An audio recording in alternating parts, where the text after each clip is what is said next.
All right, let's talk paths for a moment. So the first thing we're looking at is a background that we've called maze.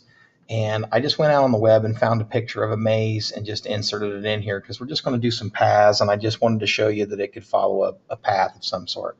So I've created a background called maze. The one, I'll probably store this in Google Classroom, but it was way too big, so I sized it down. Sizing it down, I used scale to bring it down, and I also used resize canvas. Scale first, because otherwise you'd chop parts of the picture off, and then resize canvas to fit. So after I got it to, I think, about 800 by 800, give or take, I went ahead and said, okay, sounds good. Oh, 806 by 806. And I said, okay.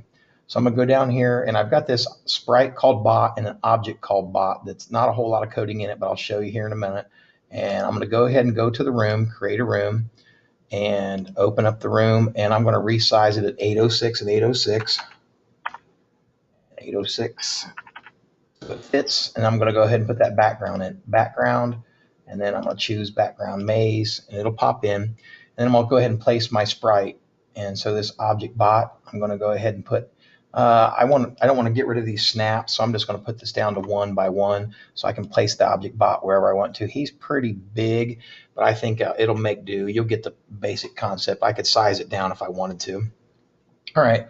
Well, why don't I just size it down? Let's make him 75%. So I'm going to 0.75 and 0.75.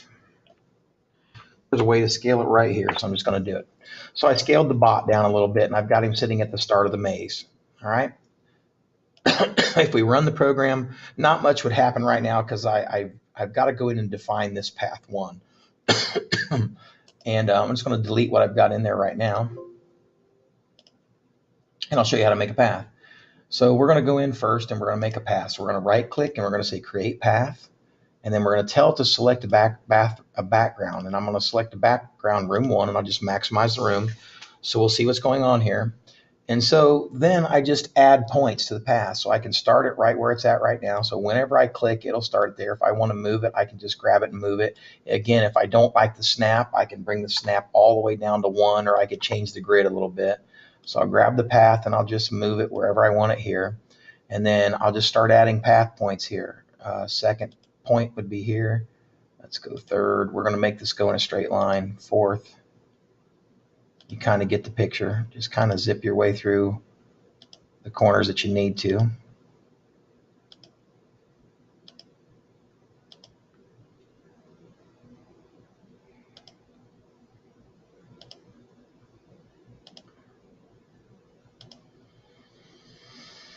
Okay, now it's a matter of whether it's going to be a closed path or an open path, and we can just mess around with these a little bit just to see what's happening.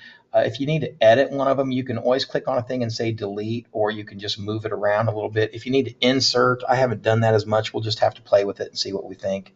But again, if you want to move it, you can grab it and move it around a little bit. Okay, so it says closed path or open, and I want not a closed path because I don't want this thing to circle back up when I'm done. So I just I unchecked that part, and it's probably ready to roll right now. So again, what's it called? We're going to call it path _1, hit check mark. And then I'm going to go down to the object bot, and we're going to take a look at the code we got there. So a path has 4 parts. It has what's the name of the path, and I couldn't put it in, but I did the other 3. So then it asks you to set a speed, it asks you to set an end action, and it asks you whether it's absolute or not. So I've tried to describe these right here, but I'll just probably show you in the video. But 1 means stop the path. 0 means stop. 1 means start again from the beginning. 2 means trace again from the current position, and 3 means reverse. We'll just try them and see what happens.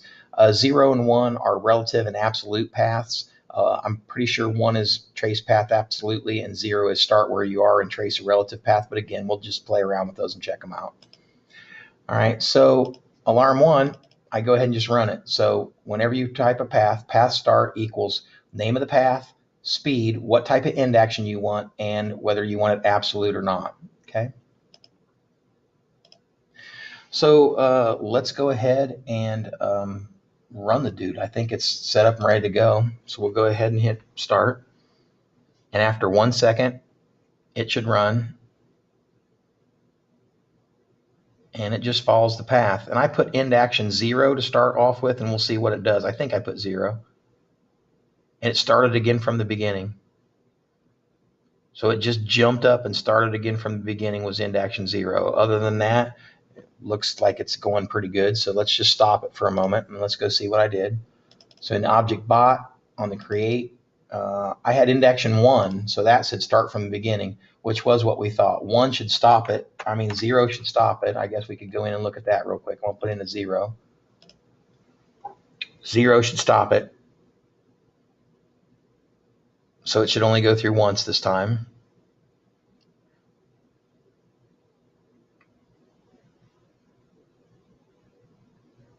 And it did, and that's what we were kind of looking for. So that's probably the one we would look for on this, but let's just go in and see what some of the other options do. We might as well take a look while we got a moment.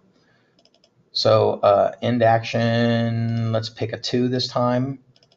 And we think that should trace again from the current position, which I'm not sure exactly what's that going to do with an open path, but we're going to put in a 2 and find out.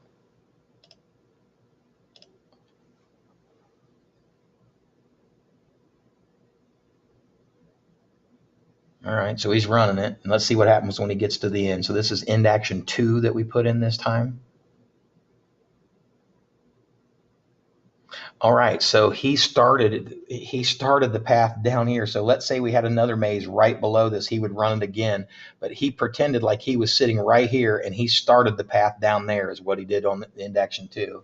So I'm not sure how to use that in a maze, but I'm sure there's uses for it otherwise, and we'll check them out at some point in time. And then, whoops, I don't want to go in and edit the path yet. I want to go in and out of the bot. And let's go ahead and just look at the last one. We're going to check end action number 3, and that's the last one we have. And it should just reverse and go backwards the other way. I'm going to put in end action 3, and we're going to run it.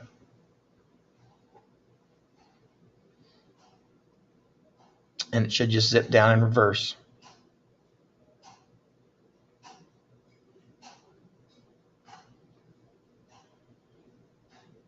Okay, so that works like we thought it would. And I would assume when it gets back to the top, it'll just go again. We might as well let it. It's another 4 seconds. Yep, just goes again. All right. And so that's all that. So let's check the difference between absolute and relative. So right now, if I look at object bot right now, I've got it set on absolute, which is 0, which it says trace the path from where you are and trace a relative path. Or number 1 would be trace the path exactly. So I think I can test this out by going in the room, and I'm going to take the starting point and I'm just going to move this guy over here, maybe, an inch or so. And then I'm going to run it, and we're going to see what happens. So again, I put in absolute is equal to 0, and that means run the path, but run the path relative to your starting position. So he's running the whole path an inch to the right of where he should be. Okay, so if I went back in and I changed that to absolute, which if I went back into object bot and I looked again at the create function and I changed absolute equal to 1, even though I've moved the guy over to start with, he should move over and then start. Let's find out. So you'll notice the object starts for 1 second to the right, and notice how he blips over to the original starting position. So that's your difference between absolute and not. So that's a pretty, I guess, decent description of paths. And then we'll talk in the next video about how we're going to use them. Thanks.